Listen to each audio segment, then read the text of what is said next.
Confronting power, the moment that changed everything. The studio lights burned hot overhead. Prime time slot. National television. Millions watching. Senator Ted Cruz adjusted his tie, leaned forward with that trademark smirk of his, and said it so calmly you'd think he was discussing the weather. Let's stop pretending that police brutality is some kind of epidemic. It's a political weapon. Nothing more. The words dropped like bricks into dead silence. The moderator blinked. The room stiffened. For half a second, no one breathed. Then came her voice. Representative Jasmine Crockett didn't raise her tone. She didn't flinch. She simply exhaled through her nose and turned to him. "Senator," she said, "tell that to the mother of Walter Scott. Tell that to the families of hundreds of unarmed black men and women whose names didn't make headlines. Tell it to the kids who grow up afraid to call the police when something goes wrong, not because they did anything, but because they don't know if they'll survive the interaction." The camera cut to Cruz, who tried to keep his smirk, but Crockett wasn't done. "I'm from Dallas. I've spent years representing people, real people, who were bruised, jailed, silenced, sometimes for nothing more than standing still while being black. Let me tell you something. These aren't political games. They are funerals, court dates, night maze." The silence that followed wasn't empty. It was loaded. The panel sat stunned, not because Crockett was loud, but because she was undeniable. Her voice didn't shake. Her hand stayed still on the desk. Her words cut through every deflection and spin that had come before. Cruz tried to recover, muttering something about isolated cases and bad apples, but she interrupted, not rudely, but directly. "Bad apples," she repeated. "Rut the entire batch when the barrel protects them. You don't fix it by pretending the orchard's fine." And there it was. A woman who'd spent years in courtrooms defending the overlooked just pulled back the curtain on live TV and told the country what many already knew, but few in her position dared to say that plainly. Before anyone could process what happened, social media caught fire. Clips of her response were sliced, subtitled, and shared before she could even unclip her MIC backstage. But this wasn't about going viral. You could tell from her tone, Jasmine Crockett wasn't performing. She wasn't angry just for the camera. She was tired. Tired of watching the same narrative play on repeat. Tired of people like Cruz gaslighting America with a smile and a suit. Tired of having to explain that the system isn't broken. It's working exactly as it was built to. While others scrambled to pull together their talking points, Crockett spoke from somewhere deeper. She brought up Elijah McClain, Sandra Bland, the 17-year-old in Baton Rouge thrown to the pavement for jaywalking. She didn't generalize. She named names. She told the truth, and she didn't stop because it was uncomfortable. The moderator eventually tried to shift the conversation to another topic, but something real had happened. Something that didn't go back in the box. Because when someone speaks like that, not from a script, but from scars, people listen. To understand why her words hit so hard, you have to know who Jasmine Crockett is. Before the congressional seal, before the microphones and trending hashtags, Jasmine Crockett was just a young woman in Bowie County, Texas, watching her father walk a careful line every day as a black man in the South. He was a truck driver, gone for long stretches. Her mother, a school teacher, kept the house standing with grit and quiet discipline. They didn't talk much about fear, but Jasmine felt it, in the way her mother's voice tightened when her father was late, in the way neighbors whispered after someone's cousin got stopped too long by police down in Texarkana. Jasmine didn't come from privilege. She came from watching, listening, filing things away. By the time she reached Prairie View A&M, something in her had solidified, not just ambition, but purpose. She majored in political science, but her real education came from dorm room debates, student protests, and long bus rides home where she read civil rights case law on her phone. She didn't want to just talk about justice. She wanted to know it inside and out. Law school followed, then the grind, long hours, cramped offices, public defense cases no one else wanted. She worked out of Dallas, where the system didn't apologize for being stacked. She saw how quickly someone's life could spiral after one stop, one accusation, one judge who didn't want to listen. One client stayed with her, a 19-year-old named Tyron Mayfield, arrested for obstructing a sidewalk. He was standing outside a corner store waiting for his friend. No drugs, no weapon, but he mouthed off when the officer told him to move. He spent 3 nights in county jail, missed a shift at the tire shop, and lost his job. By the time Jasmine got to him, he'd already given up on fighting it. "Ain't no point," he said, looking at the floor. "They don't want to hear from people like me." She fought the case, got it dismissed. But Tyron never went back to work, never enrolled in that trade school he'd mentioned. Something in him had folded. That stayed with her, not just the injustice, but the aftermath. The way the system didn't need to kill you to break you. So when Jasmine ran for office, it wasn't about ego or even power. It was about access, about sitting at the table where laws were written instead of just arguing them after the fact. She ran a shoestring campaign, door to door with hesitant donors. People underestimated her, called her too loud, too direct, too real. But she won because the people who lived what she lived through knew she wasn't pretending. And when she got to Congress, she didn't blend in. She asked hard questions in hearings. She read bills like a prosecutor cross-examining a defendant. And when it came time to speak on police brutality, she didn't need prep.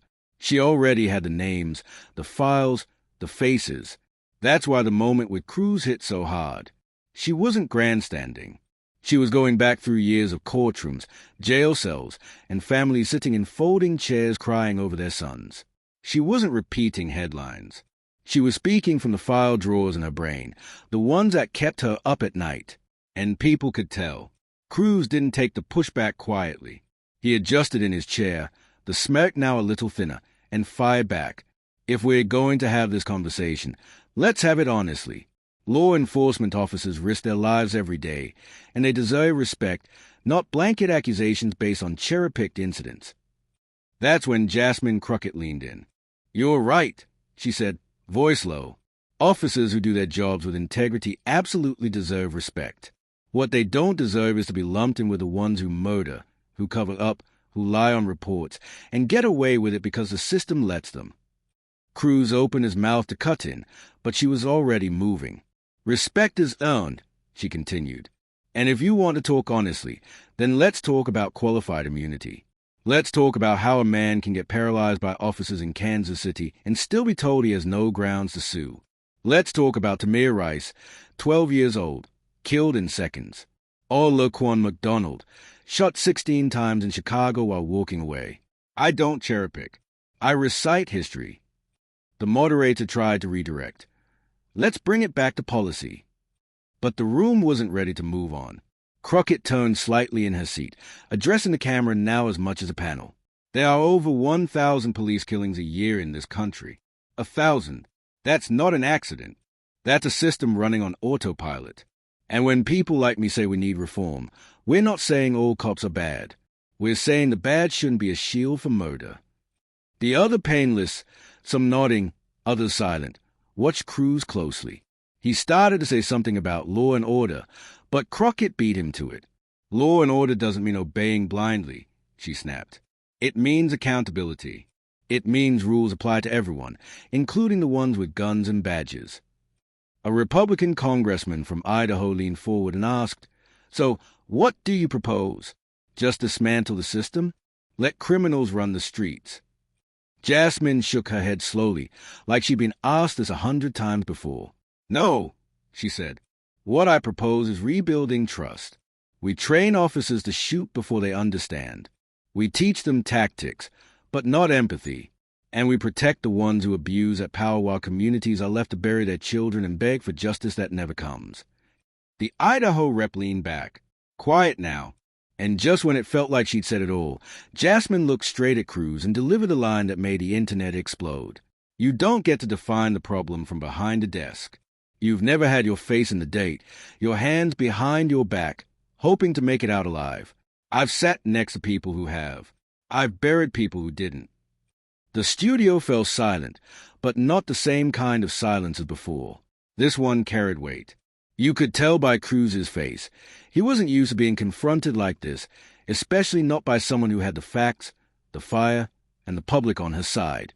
He didn't have a comeback this time, just that same clenched jaw and a glance at the moderator as if to say, "Get me out of here." But it was too late. By the next morning, it was everywhere. Local stations in Toledo, Little Rock, Spokane, all running the clip. Morning talk shows played it on repeat with scrolling captions. Crockett confronts Cruz, and Brutality debate turns personal. Online, the full video hit 4 million views by sunrise. By noon, it had passed 11 million. People weren't just watching. They were talking, stitching their own stories onto the thread, digging up old footage of similar comment from Cruz and comparing them to Crockett's receipts. A teacher from Akron posted, "I played her segment for my civics students this morning. You could have heard a pin drop." A retired officer from Temp wrote, "We need reform. We need accountability." What she said was true. Too many of us know it and stay quiet. It crossed party lines. Too. A Republican veteran from Nebraska commented, "I don't agree with her politics, but I've got to say she spoke with conviction. That wasn't political theater. That was pain." But not everyone was applauding. On conservative radio, some hosts accused Crockett of disrespecting law enforcement. Others framed her as angry, combative, divisive. One called her another loud liberal who wants to defund the police. Crockett responded with a quiet post that night. "If speaking the truth makes you uncomfortable, you should ask why that is. I didn't speak to divide. I spoke so the ignored would finally be heard." That tweet hit like a second wave. Her inbox flooded with parents, teachers, activists, and regular people thanking her. Some shared stories. Others just said, "Thank you for saying what we couldn't." A woman from Fresno wrote, "My brother was beaten by police 5 years ago. No charges stuck. Your words made me feel seen for the first time since it happened." Behind the applause, behind the quotes and viral video, there was a cost. By Thursday, 3 days after the debate, Jasmine sat alone in her D.C. office. Door closed, shoes off, heels abandoned in a corner. Her phone vibrated nonstop. Staff was asking if she'd seen the latest op-ed calling her the angry face of progressive left. Donors wondering if she'd tone it down in next week's Judiciary Committee hearing. Her chief of staff, Raymond, knocked softly. "You good?" he asked, already knowing the answer. She nodded a lie, then added, "How's our security detail?"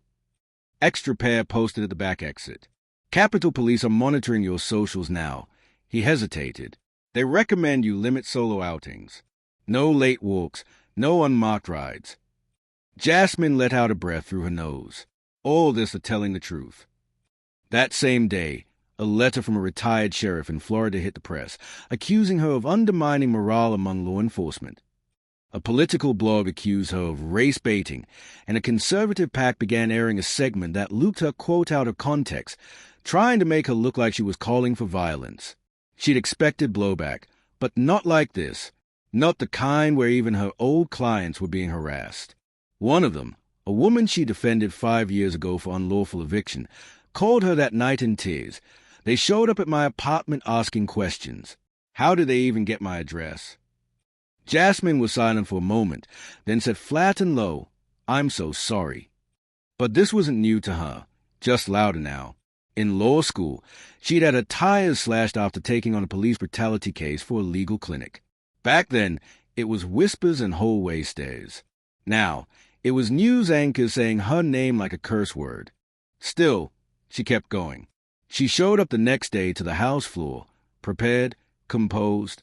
She chaired a subcommittee meeting on public safety, smiled for photos with interns, signed papers, reviewed drafts, returned calls. But during a break, Raymond caught her in the hallway, leaning against the wall, eyes closed. "You don't have to hold it all," he said. She cracked an eye open, gave him a tired smile. "If I don't, who will?" That night, she called her mother in Texas, put the phone on speaker, and let the woman talk about the garden, the grandkids, the weather. When her mother finally paused, Jasmine said, "You see what they're saying about me?" "I've seen worse," her mother replied. "Don't let noise make you forget your purpose."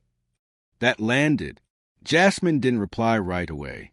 There were people in the world who'd never know what it meant to walk this tightrope, speaking truth without a safety net.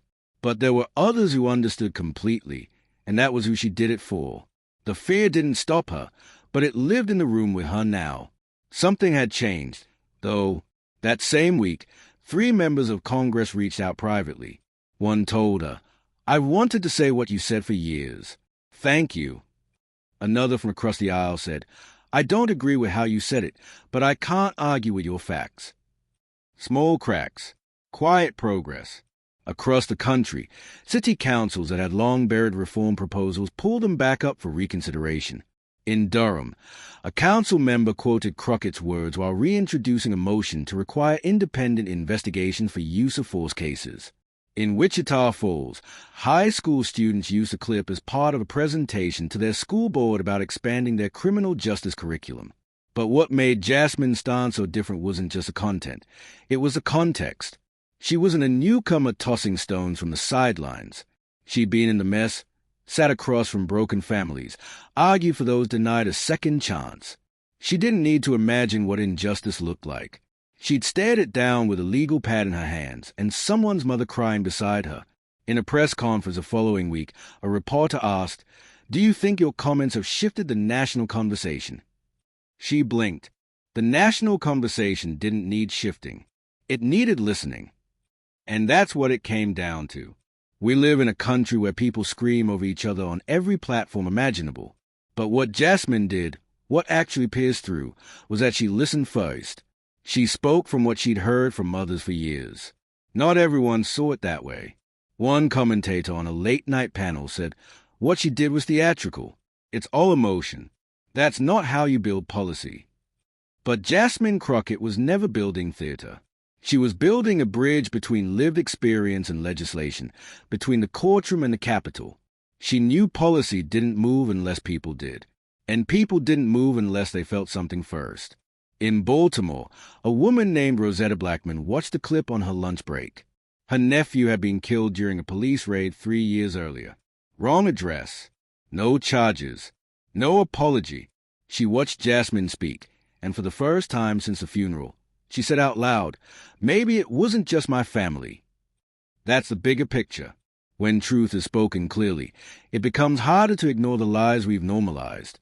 And when someone like Jasmine Crockett refuses to sugarcoat what justice really costs, it forces the rest of us to ask whether we've been too comfortable looking away. Eventually, the clip stopped trending. The headline shifted. Another controversy, another scandal swallowed up the nation's attention. That's how the cycle works. One wave crashes, and the next one comes rolling in before the foam even settles. But for the people who really watched that debate, who really heard Jasmine Crockett, not just listened, but felt what she said, that moment stayed. It didn't vanish with the scroll. It stuck, and for her, that was enough, because Crockett never wanted to be famous. She didn't run for Congress to go viral. She ran because she knew what silence cost.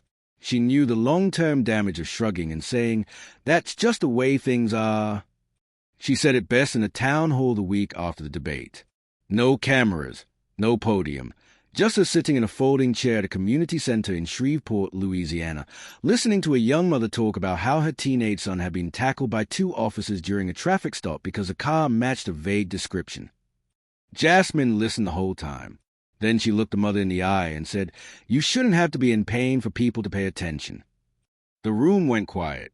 Then she added, But since you are, I'll make sure someone listens. In the weeks that followed, she introduced new language into a policing accountability bill that had stalled for months. This time, it passed committee review. It wasn't sweeping reform. Not yet, but it was a brick. One brick in a long, uneven road.